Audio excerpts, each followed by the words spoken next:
ওকে আদর করবো, চটকাও, মানে বলছিলাম শোনো না, নামটা ভেবে ফেলি। কিন্তু তুমি বুঝবে কি করে ছেলে হবে না মেয়ে? আরে সিম্পল, দেখো একটা নাম ছেলের ভেবে রাখবো আর একটা নাম মেয়ের ভেবে রাখবো, তাহলেই প্রবলেম সলভ।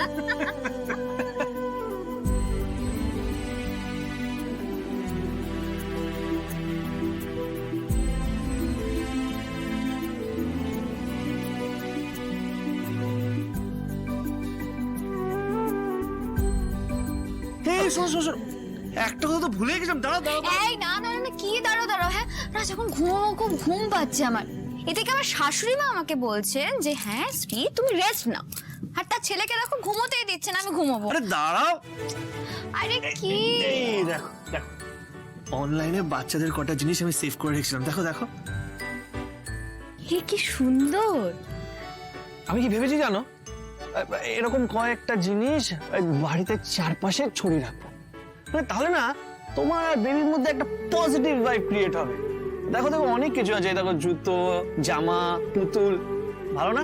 আরে দেখো না কেমন হয়েছে এগুলো আমাদের মেয়ের জন্য। খুব সুন্দর রাজ, খুব ভালো আইডিয়া। এই শোনো না, এক কাজ করি, এই জিনিসগুলো না মার্কেটে যাই, মার্কেটে গিয়ে কিনে আনি। আমার না খুব ইচ্ছে জানো তো, মানে ওর পছন্দের সব জিনিস, ছোট ছোট জামা, জুতো, খেলনা, দোলনা, এই সব কিছু আমি নিজের হাতে কিনবো, দিয়ে এই ঘরে সুন্দর করে সাজিয়ে রাখবো। চলো। আরে মার্কেটে যাওয়ার কি আছে, আজকাল অনলাইনে সবকিছু পাওয়া যায়, শুধু শুধু। এই শোনো, অনলাইনে পাওয়া গেলে যাক, আমি নিজে গিয়ে কিনবো। আমার সন্তানের জন্য নিজের হাতে নিজে চেড়ে দরদাম করে জিনিস কিনবো, একটা আলাদাই অনুভূতি রাজ। এই শোনো, তুমি কি করে জানলে আমাদের মেয়েই হবে? ছেলেও তো হতে পারে। না না, আমার মন বলছে আমার মেয়েই হবে, ঠিক তোমার মতো ভালো একজন মানুষ।